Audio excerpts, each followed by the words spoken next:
All right, let's talk about Sweet Baby Inc. So, as you guys are aware, Sweet Baby Inc., their website is down. I would like to check their website one more time live. Let's just check their website, see if it's up. As of right now, it's loading. So it's probably not up. Most likely it's not up. I'm just looking. I'm looking. No. Okay, so it's not up. All right, so the website's been down for 2 days, right? The website's been down for 2 days. That's very weird.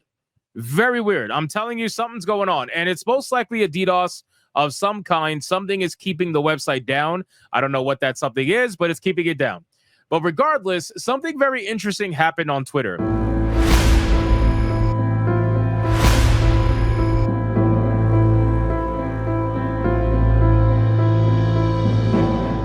And I don't really know why they did this. It was the weirdest thing. I got to imagine maybe, maybe they're trying to get some clicks, or because, like a lot of the mainstream journalists Twitter profiles, what they do is they retweet old articles to try to gain traction as if they were new articles to give them life longer than they initially have.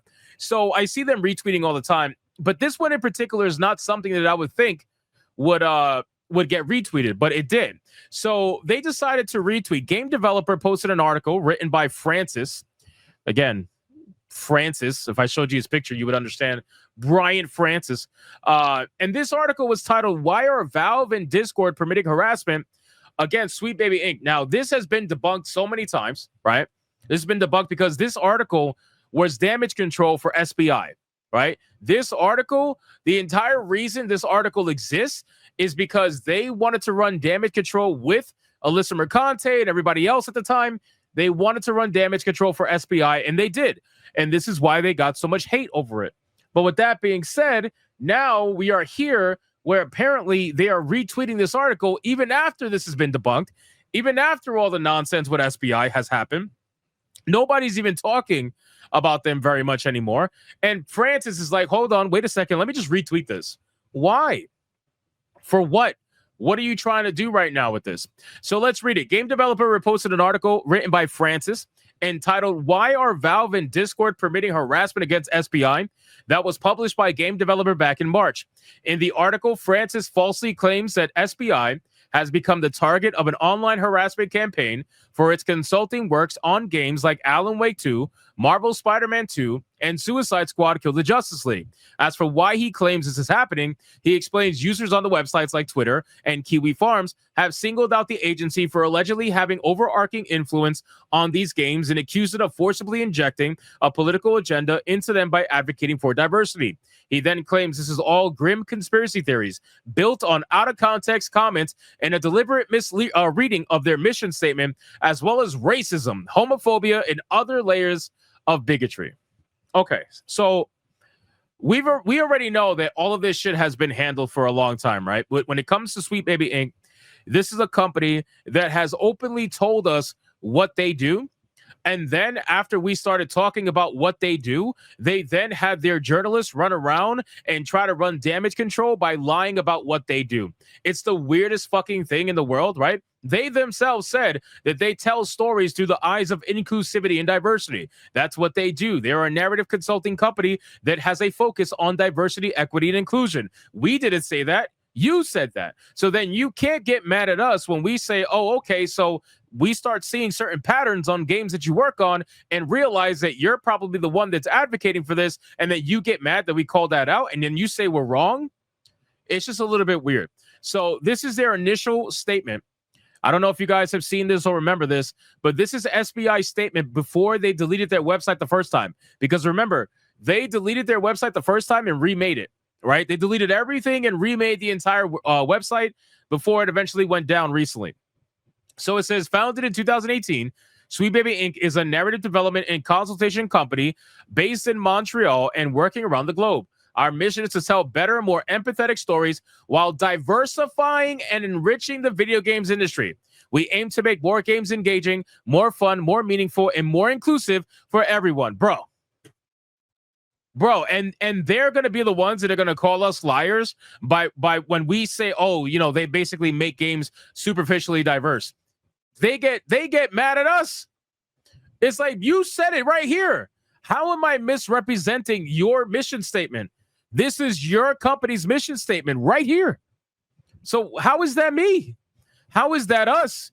How is that the Chuds? You said it. If you didn't want it to be known, you probably shouldn't have said it. It doesn't make any sense. So anyway, let's continue. However, this is not a conspiracy theory, and people are not taking Blair's comments out of context, which, again, that's what I was saying. In 2019 Game Developers Conference presentation, Blair was quite clear what her company's goal was. None of what we're doing is about ticking boxes or about a veneer of wokeness. We actually have to care about making this stuff. You sure about that? You sure about that? Because when you guys get involved with things, there are still so many issues within the game, especially from a narrative point of view and an overall accuracy point of view, which is supposed to be the entire reason you're there. Right? You guys are there in order to provide accuracy for people. So why is it that Miles Morales, who is a Puerto Rican person, a half Puerto Rican person, why does he have a Cuban flag in his room?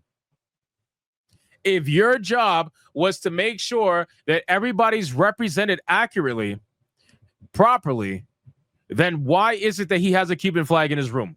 Where were you? Where were you to check all that? Where were you to make sure that everything was good to go? Where were you? You were nowhere to be found, right? It's the same thing for all the other consultancy firms. These firms that say, yeah, we make sure that everything is copacetic and, we make everything accurate and representative of the people that are being portrayed. Okay, so why is it in Assassin's Creed Shadows that this is supposed to be a game based in Japan? Why is there Chinese architecture? Why? Why did you have a trailer with Chinese subtitles and not Japanese for the Japanese version? Why? I mean, it's like you guys say that you're there to make things accurate, but then there is the most basic bitch mistakes that are being made in these video games that should be caught by somebody who knows how to do their job.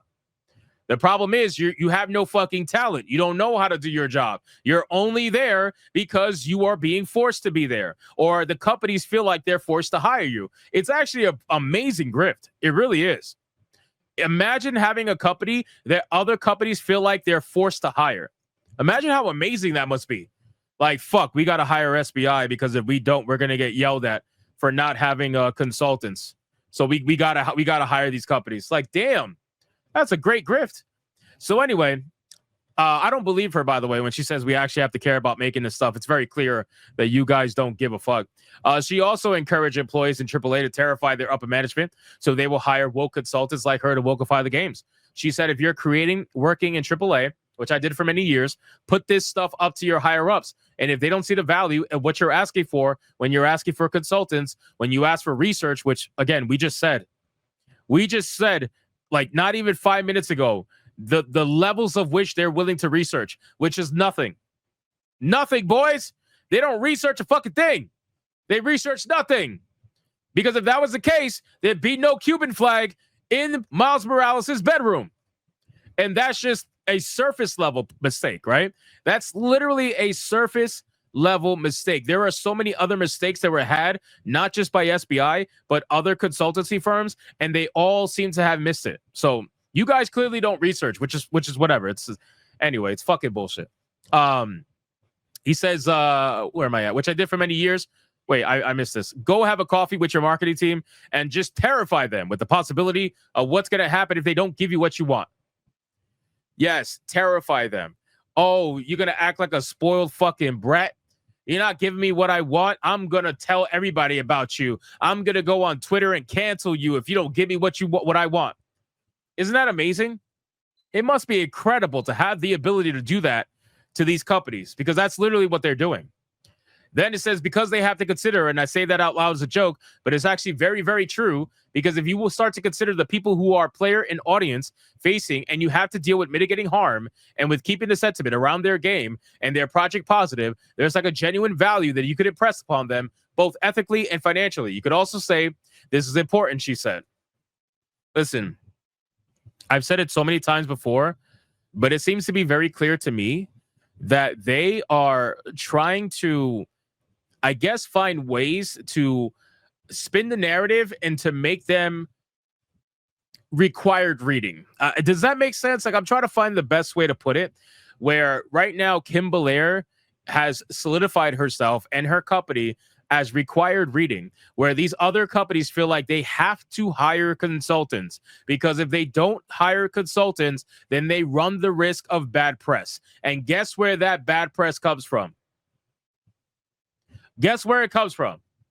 It comes from the same gaming journalists that are in bed with these people.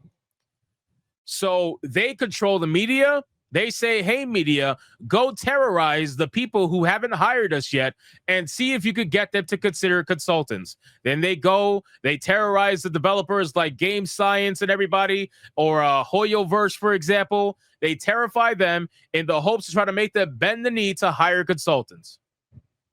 And guess what? That shit might work with the Western developers, but that's not working too much with Chinese.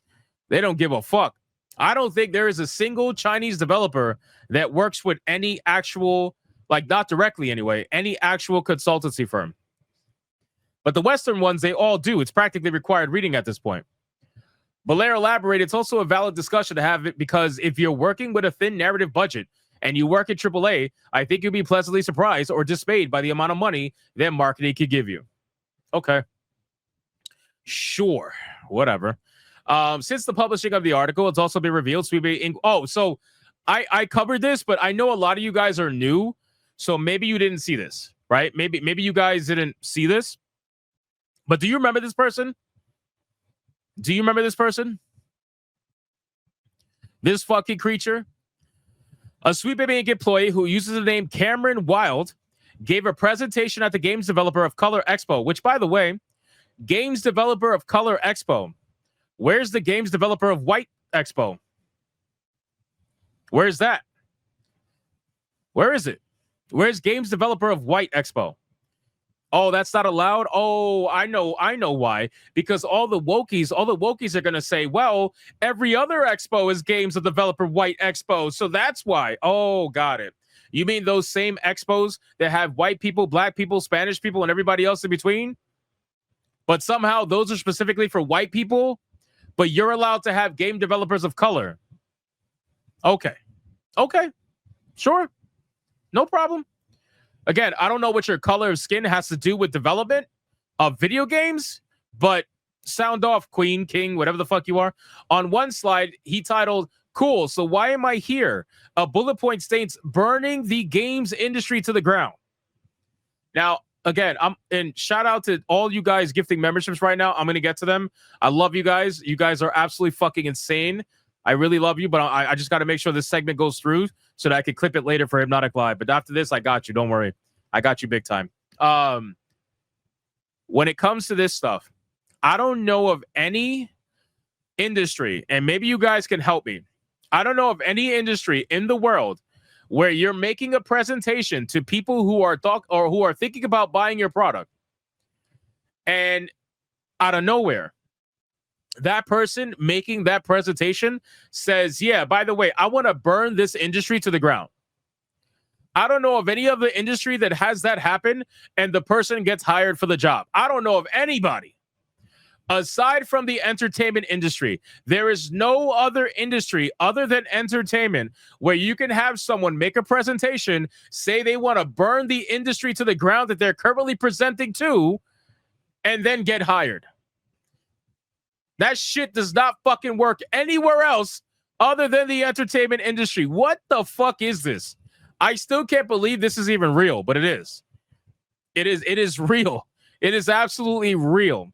So again, he says, she says, whatever this is, he says, we want cooler stories, a safer world, and then wants to burn the industry to the ground. It's like, okay, you can rock out with your cock out, man. Have a great time with that.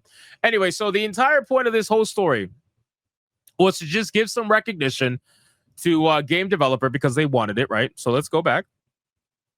Game Developer.